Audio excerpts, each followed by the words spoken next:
네, 장애인 이동권 시위는 해를 넘겨서 계속될 것으로 보입니다. 자, 전장현 전국 장애인 차별철폐연대 박경석 상임대표 모시고 입장 들어보겠습니다. 자, 어서 오십시오. 네, 안녕하십니까. 저희가 1월 달에 뵀었죠? 네, 그렇죠. 거의 1년 만에 뵙는데 예.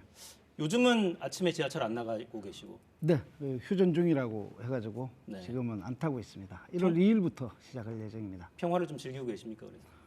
평화라기보다 그냥 휴식을 지내고 네, 있습니다. 더 큰 싸움을 준비하시는 것 같기도 예. 하고요. 자, 휴전을 받아들였다가 네. 이제 며칠 후에 다음 달 2일부터 재개하기로 하셨어요? 예. 왜 그렇습니까? 국회 통과의 예산을 볼 때까지 이제 휴전을 하자라고 네. 오시원 시장님께서 이제 제기를 한 것이고, 그거는 우리가 적극적으로 수용을 한 것입니다. 그런데 국회 예산 결과 여야가 합의한, 상임위에서 합의한 예산은커녕 그 예산에 이 터무니없는 이 예산으로 이제 반영이 됐어요. 그게 0.8% 정도 수준입니다. 네. 저희가 애초에 이 1조 3천억의 정액안을 저희가 장애인 권리 예산, 장애인도 이동하고 교육받고 노동하고 감옥 같은 시설이 아니라 지역에서 함께 살아가자라는 이러한 권리 예산을 제기했고, 여야 상임위원회에서는 대략 한 51% 정도를 여야가 합의했어요. 절반 조금 넘게 반영한 그렇죠. 거네요. 그런데 기재부가 정액안에 대해서는 기재부의 수용이 전제돼야지만이 이제 그렇죠. 가능하거든요. 그래서 기재부가 그냥 거부해버린 거죠. 네. 그래서 0.8% 정도 때문에 저희는 그 부분에 대해서 입장을 내고, 비장애인이 온전하게 누리는 이러한 시민권조차도 장애인은 0.8% 정도 수준으로 우리는 이렇게 침묵할 수 없다라는 이유로 이렇게 시작하게 됐습니다. 네. 다시. 요구했던 부분에 100개 중에 한 개도 지금 못 받으신 셈이니까 그렇죠. 어떤 게 제일 아쉽냐고 여쭤보기도 좀 그런데 네. 빠진 것 중에 그 중에도 제일 중요한 게 있는데 빠졌다 싶은 걸 고르시나요? 장애인 이동권 문제. 이동권 문제. 가장 큰 문제는 저희가 이동권 문제는 21년을 외치고 있습니다. 2001년도 오이도역에서 리프트 추락 참사 이후에 저희는 21년을 외치고 있는 가장 기본적인 시민의 권리고, 이동해야지만이 교육을 받을 수 있고 교육을 받아야지만이 노동으로 연결되는 이 사회 속에서 이동권의 문제는 예를 들어 이런 겁니다. 만약에 친구 있지 않습니까? 만나고 싶으면 바로 갈 수 있죠. 우리 앵커님. 안 그러십니까? 그렇죠. 네. 그런데 어떤 지역에는 친구를 만나기 위해서 이동 수단을 일주일을 기다려야지 온다라는 이 지역 간 차별의, 이 지독한 차별의 문제들조차 제대로 해결할 수 없는 이런 예산을 반영했다라는 것은 정말 무시해도 이렇게 할 수 없다라고 저희는 생각하고 있습니다. 네. 그런 판단에서 이제 다음 달 2일부터 다시 재개하겠다라는 네. 입장을 밝히셨고, 그런 입장을 내시니까 네. 오세훈 서울시장, 그러니까 휴전 제안했던 오세훈 시장은 이런 글을 또 올렸군요. SNS에. 제목이 무관용 원칙이에요. 예. 네. 필요한 모든 법적인 조치를 다 하겠다. 네. 더 이상 관용은 없다.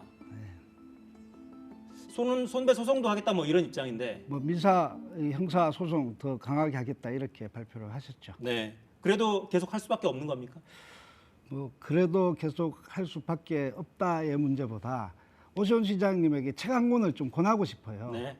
1872년도에 독일 법학자인 루돌프 폰 예림이라는 이 철학자가 권리를 위한 투쟁을 이렇게 발견을 했습니다.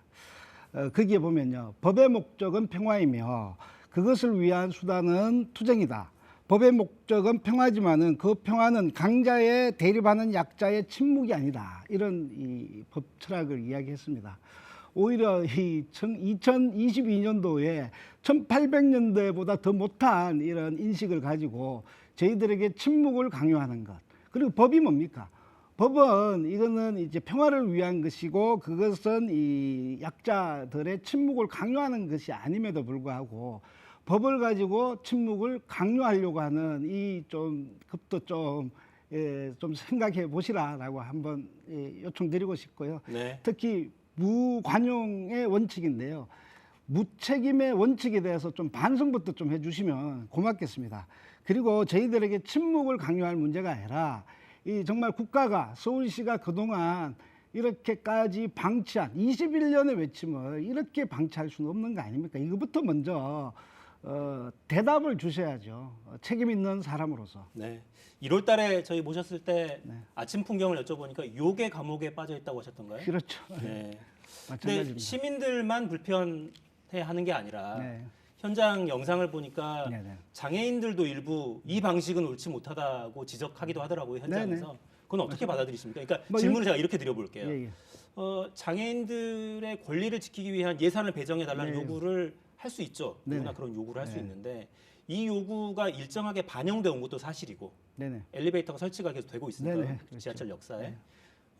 이 방식이 옳지 못하다는 지적이 있으면 예, 예. 그것도 일부 반영해야 되는 거 아니냐 이런 목소리도 있는 것 같습니다. 아, 예. 엘리베이터 일부 설치됐죠. 그런데 약속은 전혀 지키지 않았어요. 네. 2022년도까지 모든 지하철 역사에 엘리베이터 설치하겠다고 약속했는데 지켜지지 않았어요. 그럼 사과하셔야죠. 네. 그리고 엘리베이터가 100% 설치된다라는 것은 비장애인의 입장에서 그러면 하나도 없었는데 90% 됐다. 이거는요 철저하게 비장애인의 입장이에요.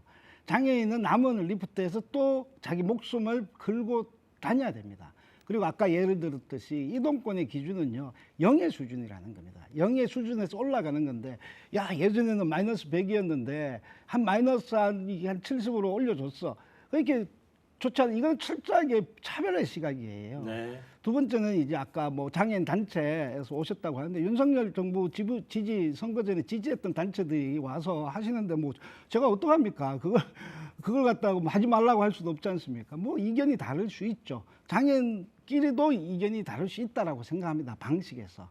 그렇지만은 정말 21년 동안 이렇게 외치는 이 목소리에 대해서 진지하게 한번 생각해 보시라고 말씀드리고 싶습니다. 네.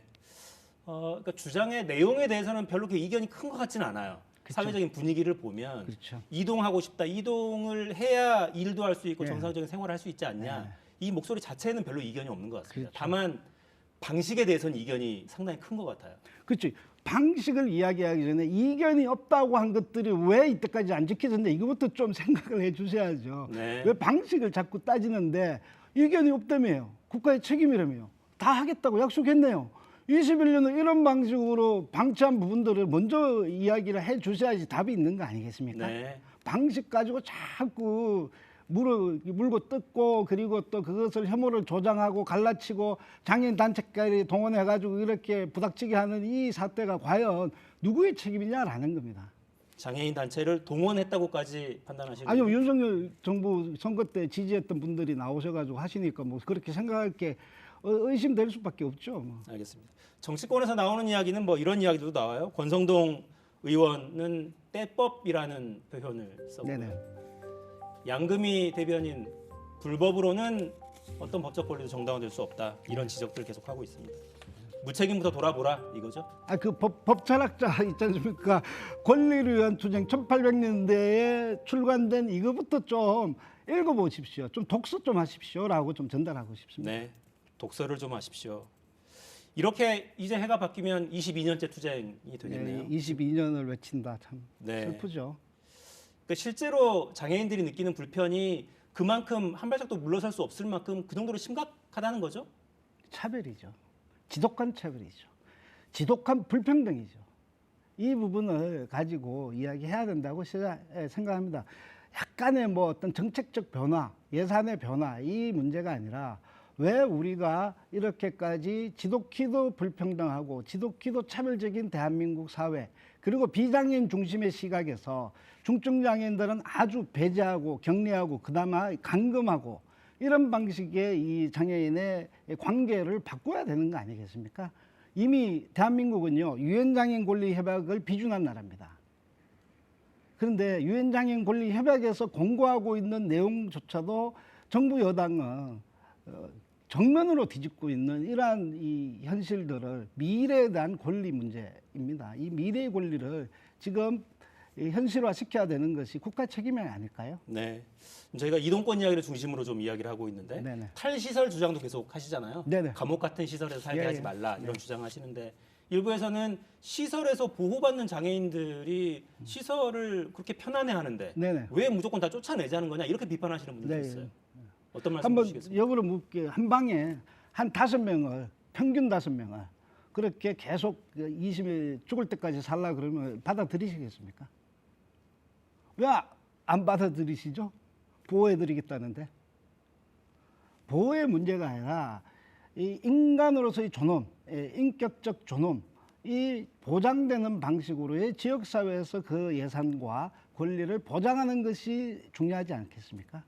그런데 그것을 보호라는 이름으로 철저하게 격리와 배제 중심으로 가는 것이 과연 그것을 보호라는 이름으로 자신의 책임을 뒤로 할 수 있겠습니까? 그렇잖아요. 그런 책임을 그 뒤에 숨어가지고 지금까지 해왔던 방식, 말하지 않고 침묵했으니까 그것이 가능하다고 생각하는 이러한 문제에 대해서 좀 유엔장애인 권리 협약을 좀 읽어보시라고요. 독서를 많이 권하네요. 좀 읽어보십시오. 이런 이야기를 하고 싶습니다. 알겠습니다. 자, 이제 내년에도 투쟁은 계속 될 수밖에 없는 흐름으로 가고 있고 새해 소망을 이 시점에 여쭤보면 어떤 말씀을 하실까요? 지하철에서 시민들하고 무겁게 부닥치는 이 문제가 하루빨리 좀 국가 책임에 의해서 해결되기를 바랍니다. 네. 저희는 윤석열 대통령님이 그 장애인 예술 이야기하면서 그림을 즐겨 보시는데요. 전 그림에 속에 있는 대상물이 아니거든요. 장애인의 삶입니다. 삶을 보시기 바랍니다. 네, 장애인의 삶을 봐달라, 책을 좀 읽으시라 이런 말씀을 거듭하십니다. 자, 박경석 전장현 상임대표 말씀 들었습니다. 감사합니다. 네, 고맙습니다. 저는 내일 돌아오겠습니다. 4시엔 사사건건.